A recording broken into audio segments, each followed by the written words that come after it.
You're tuned in to Wine in 9. Hello, and welcome back. We're all you need to learn about wine in 9 minutes or less. Here's your host, Bob Cappuccino. Welcome to part 2 of wine temperatures. To me, and to anyone else who knows anything about wine, the temperature that you store and serve wine is hypercritical. No matter how much you spent on the wine, how much effort you put into picking them, you must be cognizant of wine's temperature. You will hear me say over and over again that wine is a condiment. So the temperature of the wine has to also work with the temperature and the styles of the food that we're eating. Now in the warm weather months, of course, whites, rosés, and some light reds are the really most popular because of what we're eating. We're eating seafood, we're eating cold preparations, and what we want are wines that really heighten this and work with the food that we're eating. So Sauvignon Blancs and Pinot Grigios, unoaked Chardonnays, Rieslings, Chenin Blancs, beautiful wines to have with the types of food that we eat at that time of the year. Now, of course, the rest of the year, they're wonderful with sushi, they're wonderful with other seafood dishes. As the temperature changes and things start to get a little colder, people start thinking a little bit more about red wines. They start thinking about meat preparations, and they start thinking about the fall vegetables that are earthy and rich, and stews. So you want the more profound reds like Cab and Zin, Barolo, Brunello, Spanish Tempranillo. And properly chilled with that dish, they're really going to heighten your perception of not just the wine, but also of the food itself. Hence, it's a condiment. Now let's talk about some personal preferences. It's okay with me if you like to chill your wines. There's nothing wrong with that. And there are many red wines that actually are, I think, a little better when they're chilled, like Beaujolais, or lighter Pinot Noirs, some lighter Zinfandels, and certainly Dolcetto from Piemonte in Italy. Lovely wines with a little bit of chill on them. And they do nicely also when you put them with a food that's got a little bit of spice to it, okay? On the other hand, there are whites like white Burgundies, Oaky Chards, they're better approached like those light reds. So if you have those wines and they're too cold, think of it this way. It's like listening to a really good piece of music with the volume turned way down. So people ask me often, or they'll look at me sheepishly and they'll say, "Can I put an ice cube in my wine?" To which I say, of course you can. It's your glass of wine. Now, if it's a really great bottle of wine or a glass of wine, I'd have a tendency to say, okay. But then I also admonish them and say, but just make sure you drink it completely before the ice melts and dilutes your wine. Actually, just stick it in the glass for a minute or two, so it chills the wine. Then take it out of the glass. You'll be much happier for it. There's a number of gadgets that are out there that fall into that category where you can chill them and you can just stick it in the glass to bring the temperature down. But I'm not a big gadget fan. Now there are certain other chillers and stuff that you can use, but if you plan ahead just a little, your refrigerator is just fine. If you put your white wine in the refrigerator an hour or so ahead of time, and then take it out 20 minutes before you're going to serve it, it'll be perfect. And if it's a red wine, put it in for half an hour before you intend to serve it, and you'll get down to a nice temperature.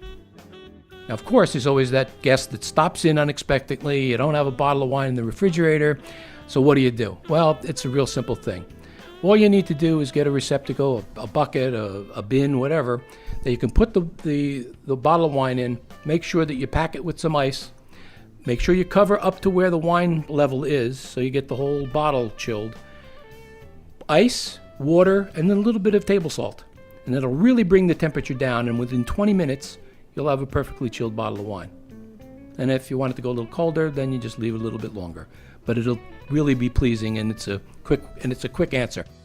One thing though, when you take the bottle out of the water, remember there's salt in the water, so wipe the bottle down because you don't want the salt getting into your wine.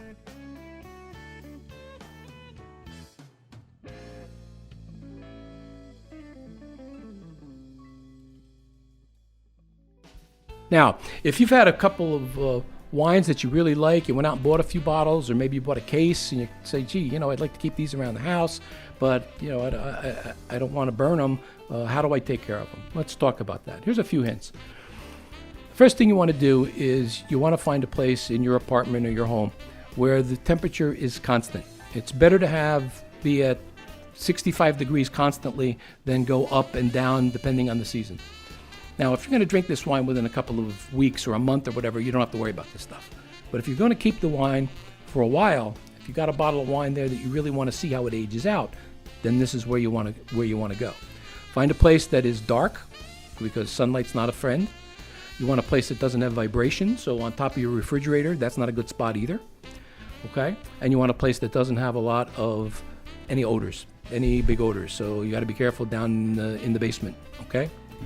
Keep in mind that the perfect temperature for a cellar is 55 degrees. Now, you're not going to get to 55 degrees unless you go out and buy one of these wine refrigerators, which is a great investment if you're really into keeping wine. But beware of 69 degrees, because for ageability, that's a major, major point. At 69 degrees, your wines are aging at a normal rate. But for every degree you go above 69, the maturation rate will double. At 70, it's twice 69. At 71, it's twice 70. Get the picture?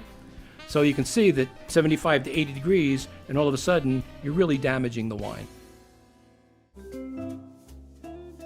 Lastly, I just want to say something about stemware, because this is also plays a part into the temperature that we've been talking about today. The reason for the stemware is you want to pour the wine into the bowl of the glass and keep your hand warmth, as minimal as you might think that is, from warming up the wine or having an effect on the temperature of the wine. So this is why we hold the stem glass by the stem. I always tell people pour prudently, because you can always go back and pour another smidgen of wine into your glass and stay in the same temperature category than if you pour a big glass and it's warming up as it's sitting there and you're drinking. And the same thing is true of these wonderful little stemless glasses that I see out there. They're really pretty lovely, and they have a very good capacity. However, you don't want to fill those up either. What you want to do is you want to just put a modest amount of wine in the bottom of the bowl, so that you can basically swirl the wine, you can smell it and enjoy the aromatic qualities of the wine, and then just don't be afraid to refill it when you've drained it a bit. And I have a tendency to also handle those glasses at the top of the glass, again, away from the level of the wine where my hand might warm up the wine. 2 episodes, less than 18 minutes. And now you know all you need to know to store and serve your wines. Chill the whites, cool the reds, and enjoy. Thanks for listening to Wine in 9. We hope we used your 9 minutes wisely. If so, or if not, please let us know. Give us your feedback, good, bad, whatever. We'd love to hear from you. Look for Wine in 9 across social media. We're at winein9.com, YouTube, Facebook, Twitter, and Instagram. So grab a glass and join, subscribe, download, tweet, whichever you choose. Or you can go to our home base at winein9.com. Want to email? We're at info@winein9.com.